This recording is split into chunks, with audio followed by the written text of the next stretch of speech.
आता हा देवीचा सोन्याचा मुखवटा या व्यंकटचा झाला. चला आता आमच्या घरी चला.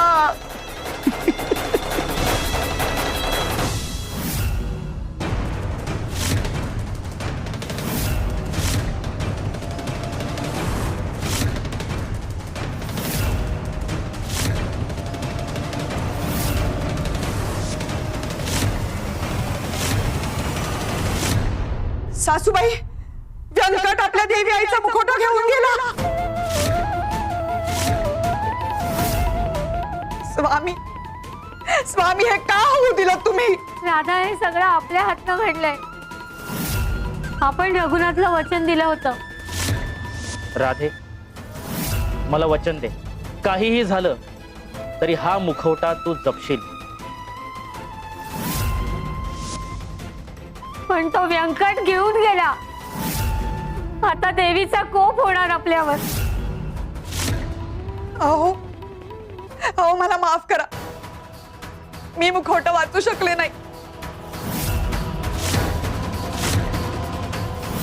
पण काहीही झालं तरी व्यंकट कडून तो मुखवटा परत आणल्याशिवाय मी राहणार नाही.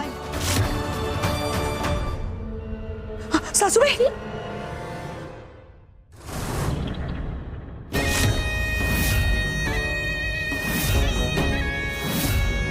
हा सोन्याचा मुखवटा इतका मौल्यवान आहे की राधा नक्कीच माघार घेईल आणि मग पौलमीचं आणि माझं लग्न लावून देईल. सोन्याचा मुखवटा नीट जपून ठेवायला हवा.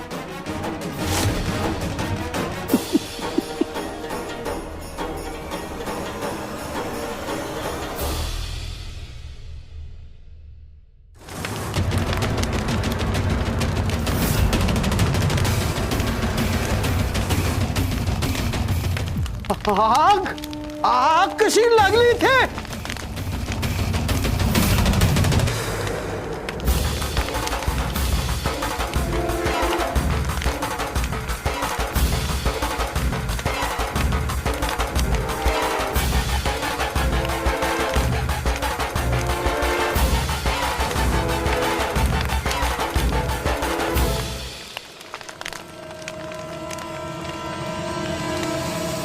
माझी सगळी कागदपत्र, माझे सगळे सोन्याचे दागिने जळून खाक होत आहेत.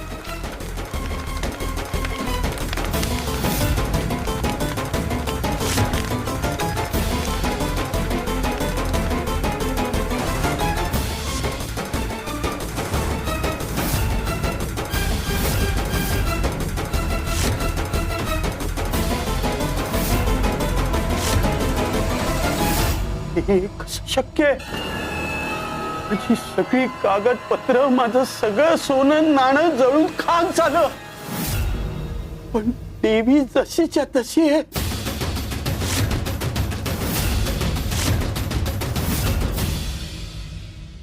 सासूबाई, काय होतंय तुम्हाला? आजी, काय झालं तुला? आजी, उठ ना ग.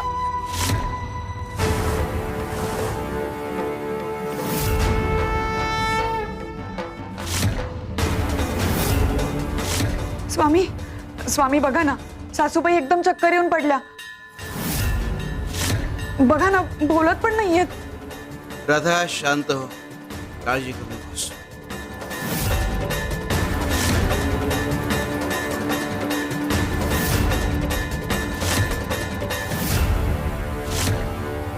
शिव शंकर शंभो.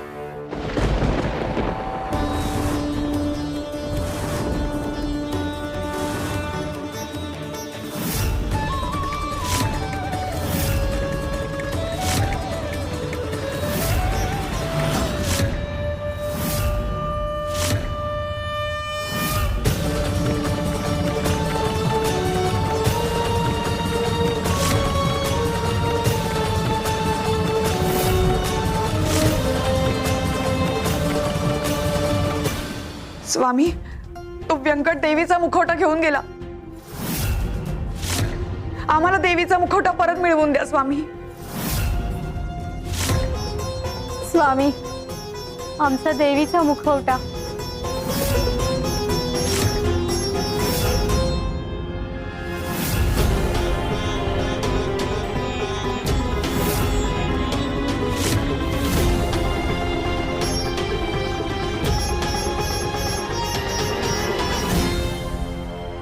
इकडे ये.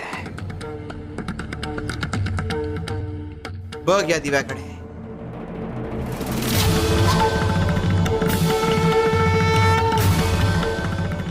काय फरक दिसतोय दोन्ही दिव्यात?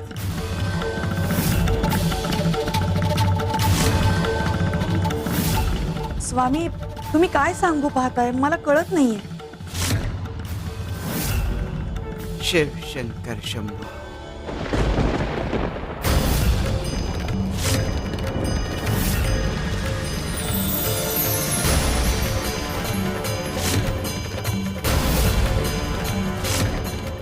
स्वामी, आत्ता मला कळलं तुम्ही नेमकं काय सांगू पाहताय.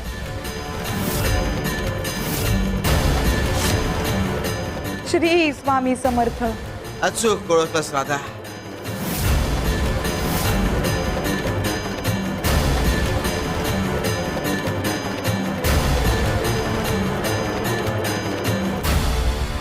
जा घेऊन ये.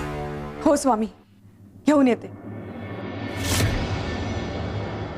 स्वामी, तुम्ही सांगितलेल्या सगळ्या चांदीच्या वस्तू यात आणल्यात. सासूबाई, मी आलेच सराफाकडे जाऊन.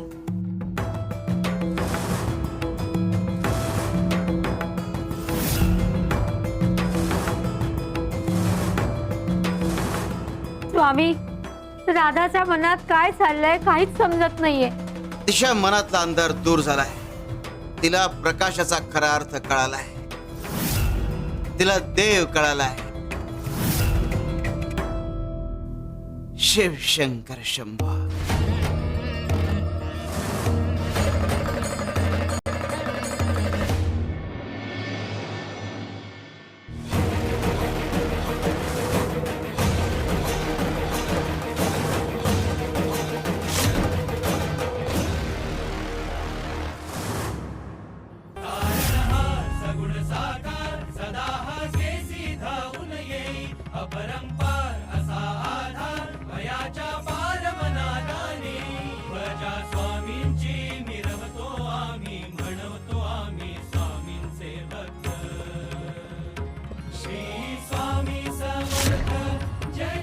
पौलमी, सासूबाई, स्वामींच्या मूर्तीची पूजा करून घेऊया.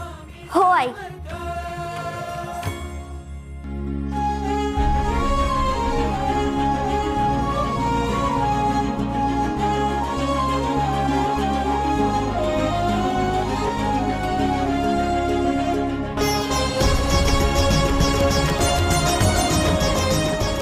सद्गुरु श्री स्वामी समर्थ महाराज की जय.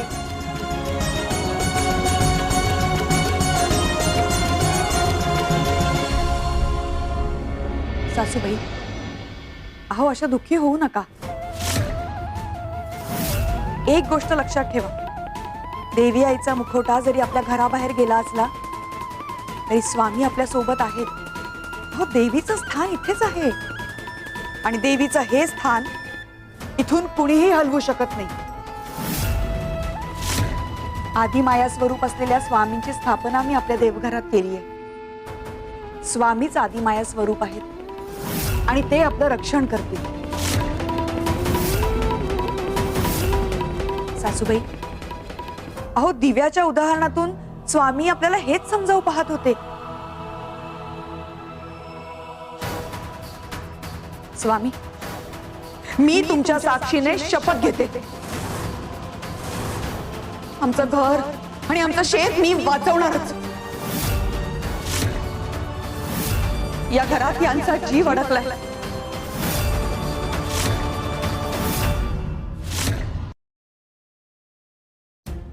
गोपाळ बुवा, अहो काय शोधताय? अहो स्वामींनी माईना जो हिरा दिला होता ना, तो सापडत नाही. तो केव्हापासून शोधतोय मी. अहो माईंना ठाऊक असेल. नाही, त्यांच्या मातोश्रींची तब्येत खालावल्यामुळं त्यांना अचानक गावी जायला लागलं. पण त्यांना माहित असतं तर त्या सांगून गेल्या असत्या. आता फक्त कपिला माईन. अहो पण त्या तर स्थानावर नाहीच आहेत म्हणजे. बरं ठीक आहे, मी तुम्हाला मदत करतो. शोधूयात आपण. चल. शिवशंकर शंभो.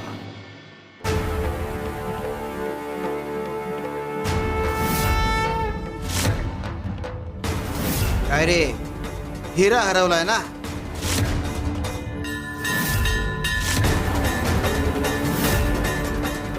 तो हिरा ज्या कारणासाठी जिथे पोहोचायचा आहे तिथे पोहोचेल. बाळा, आम्ही सांगतो ते घेऊन ये.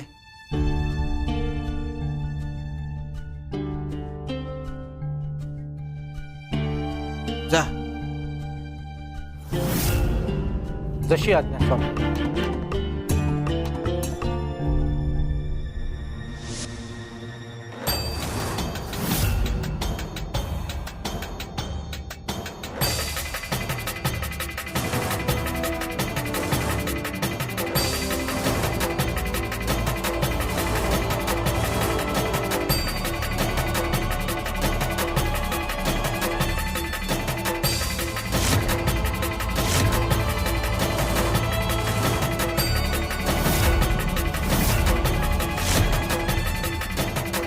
जो स्वतःच पापाच्या भोवरात अडकलाय त्याला अद्दल घडवायला वेगळं काही करण्याची आवश्यकता आहे का? तो त्याच्या कर्माने बुडेल.